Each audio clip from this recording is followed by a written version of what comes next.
अवाम को कैसे लूटते हैं और बैंक की हिस्ट्री आज मैं आप लोगों को बताऊंगा। ये 16वीं सदी की बात है जब पहली बार इंग्लैंड के कुछ अमीर तरीन खानदानी सरमायादार सोनारों ने हुकूमत से इजाज़त मांगकर सोने के बदले कागजी करेंसी यानी प्रोमाइजरी नोट की बुनियाद पर मालियाती लेन देन का आगाज़ किया। इस कारोबार को बढ़ाने के लिए इन्हें मज़ीद सरमाए की ज़रूरत पेश आई, जिसके लिए इन्होंने मज़ीद अमीर लोगों को अपने साथ मिलाया और ये कंपनी तरक्की करते करते बैंक की शक्ल इख्तियार कर गई। इसे हुकूमती सरपरस्ती भी हासिल थी। खुद बरतानिया की हुकूमत भी ज़रूरत पड़ने पर इनसे कर्जे लेती रही। इन प्रोमाइजरी नोटों पर एक इबारत लिखी होती है जो कि आप पाकिस्तानी करेंसी नोटों पर भी देख सकते हैं, और वो इबारत ये है, बैंक दौलत पाकिस्तान हामले हाजा को मुतालबा पर अदा करेगा। अब सोचने की बात ही ये है कि आखिर बैंक हमें किस चीज़ की अदायगी का जिक्र कर रहा है, तो इस बात का तल्लुक उस सोनारों के ख़ानदानों से है जिसने बैंकिंग सिस्टम का धोखा दुनिया में मुतारफ़ करवाया।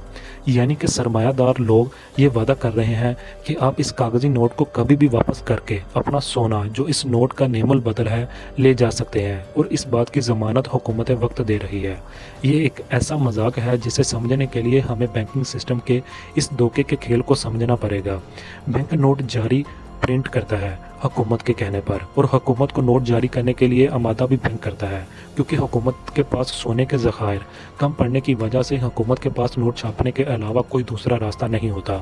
इस काम में साथ देता है मुल्क का सेंट्रल बैंक, जिसे पाकिस्तान में स्टेट बैंक कहते हैं। इसका नुकसान बराह रास्त आवाम को होता है। महंगाई और बढ़ती सूद की शरह इसका आम सा नतीजा है। बैंकिंग सिस्टम ने हुकूमत और अवाम को ऐसे जकड़ लिया है कि अब इस निज़ाम से निकलने की कोई सूरत नहीं है। इसको आम सी मिसाल से समझें। यूएन के मुताबिक इस वक्त दुनिया 192 ट्रिलियन डॉलर की मकरूज़ है। 2011 में मकरूज़ मुल्कों की तादाद 30 थी, आज बढ़कर 65 हो चुकी है। इनमें बहुत से ऐसे भी हैं जिन्होंने अपने मुल्क के असासे भी गिरवी रखे हैं।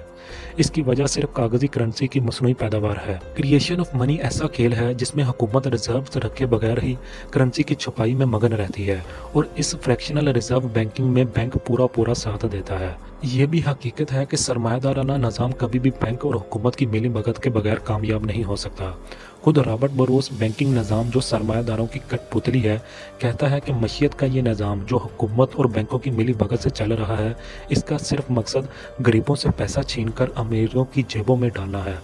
बैंकों का कर्ज वापस ना करने पर सेंट्रल, जिसे आप तमाम बैंकों का हेड समझें, खुद हुकूमत को टैक्स बढ़ाने का भी मशवरा देता है और खुद हुकूमत से शरह सूद बढ़ाने का परवाना भी दस्तखत करवा लेता है। इससे बड़ा मजाक और धोखा क्या होगा कि यानी जो काम सरकार को करना था सरमाए की तख्लीक का, वो आम से सरमायादार या बैंक ने करना शुरू कर दिया।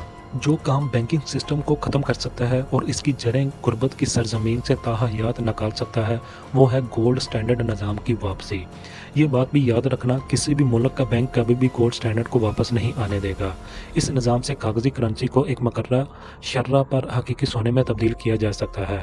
इस निज़ाम के बहुत से फ़वायद हैं। सबसे पहला, मुल्क में सूद या फिर बहुत कम शर्रा सूद, मशीयत को इस्तेहकाम, अफराते ज़र पर लगाम, यानी किसी भी हुकूमत का कभी भी दिल किया बैंक से करेंसी छुपाने का कह दिया, जिससे हाइपर इन्फ्लेशन फैलती है।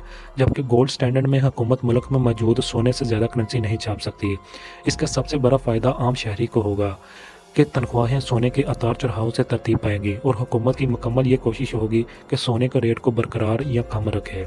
इस वक्त पाकिस्तान के पास 64 टन सोने के ज़खायर हैं, जबकि मुल्क का मजमूई कर्जा 170 बिलियन डॉलर है, जो कि पाकिस्तान की कुल दौलत का 93% है। और जुल्म पर मबनी बैंकिंग निज़ाम इस 93% की कमी को मसनूई नोट छाप कर पूरा कर रहा है। अशराफिया, बैंक और हुकूमत मिलकर आम गरीब आवाम पर रोज़ बरोज़ टैक्स और महंगा तरीन सूद लगाकर वही पैसा बैंकों को वापस कर रहे हैं।